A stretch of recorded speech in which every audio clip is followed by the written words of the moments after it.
Last week, Factor launched the Lando, the brand's first dedicated mountain biking range, with two frames on offer, the Lando HT and the Lando XC, which is the bike I've got behind me. Factor are probably better known for their road race bikes, like the O2 VAM, as ridden by World Tour team Israel Startup Nation. The Lando XC has 120mm of suspension travel at the front and 115 at the back, whereas the Lando HT is a hardtail with 110mm up front.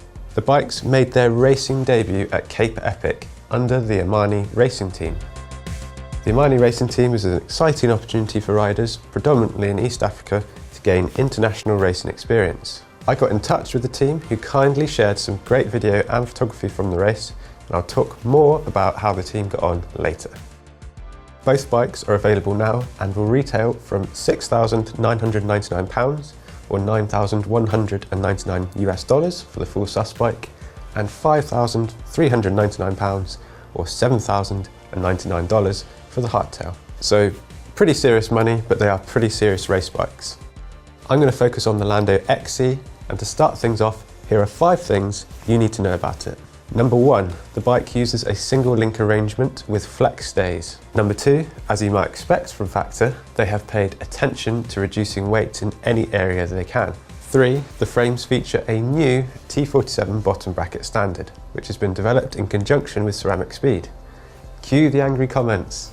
Number 4, you can run the Lando with conventional internal cable routing, or you can run it fully integrated. And finally, number 5, Black Ink, Factor's in-house parts brand, has launched new wheels, a rigid fork and finishing kit to complement the new frames. So before we delve a little bit deeper and the all-important weight of the bike, why not consider subscribing to our channel, liking this video and clicking on the bell icon so you get notified each and every time we upload a new video.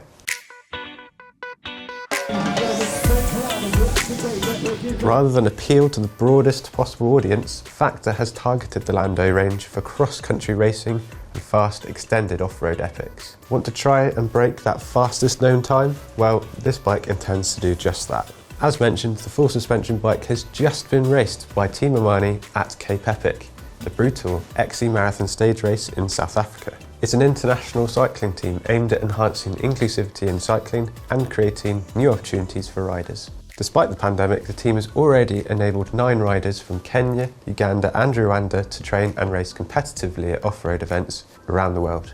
Credit to the hard work of individuals and brands which have partnered with the team to make this happen. The team consisted of 2 pairs, the first made up of team coordinator Sule Kangangi and Kenneth Karaya. Unfortunately, their race didn't quite go to plan, with Kenneth suffering from a back injury and eventually forced to quit. Some of you might recognise Kenneth from last year's event, as he teamed up last minute with EF Pro Cycling's Lachlan Morton. The second pair, made up of Nancy and Jordan, had a cracking second half of the race, and after several stage podiums finished 4th place in the mixed pairs category. I'm really looking forward to seeing more from Team Amani, the projects that they're involved in, like the Migration Gravel race, and what alternative racing the team are going to get involved in.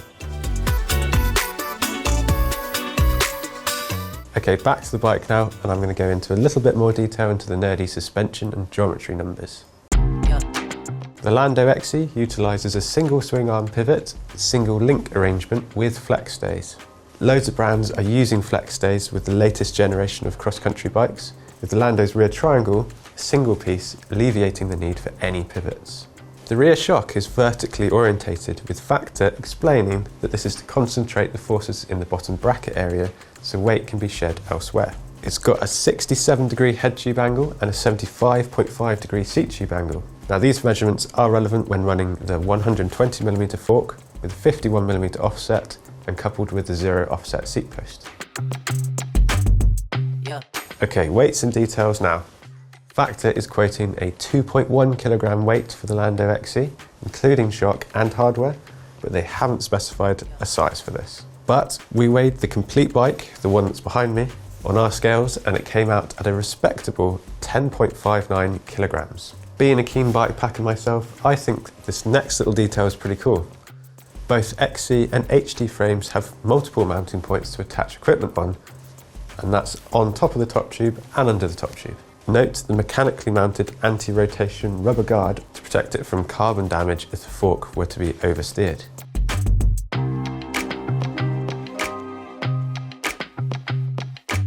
Okay, many of you probably reached for the comments earlier when I mentioned the new bottom bracket standard. The T47 standard is essentially an oversized BSA threaded bottom bracket, but BikeRadar believes it to be the first time this standard has been used on a mountain bike. And let me know if we got that wrong. There are a surprising amount of permutations of the T47 standard, and Factor has opted for an 88.5mm variety. This variant, based on PF92, enables a wider and stronger down tube, as well as increased tyre clearance, which is up to 2.4 inches. This bike also has, apparently, an unkillable headset. Factor specs Ceramic Speed SLT headset bearings, which stands for Solid Lubrication Technology, and yes, they come with a lifetime warranty. Although they are very new to the market, Ceramic Speed claims that they have a very low maintenance cycle and they won't wear out. Due to the level of integration on this bike, you will need to undo your brake lines whenever you want to change your headset bearing. So, could this headset provide the ultimate, albeit expensive, solution for integrated systems? Let us know your thoughts in the comments.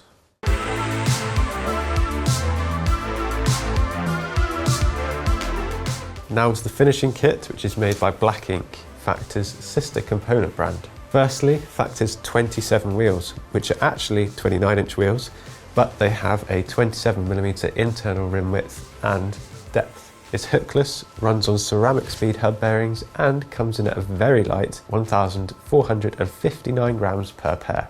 Next is the aptly named bar stem, which is claimed to come in at 320 grams and in a 760mm width, which you could trim down.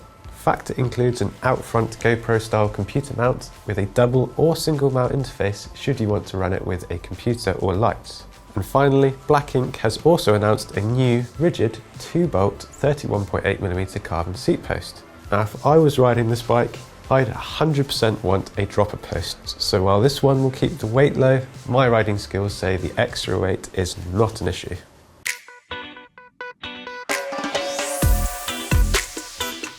So has Factor made a convincing transition to mountain biking?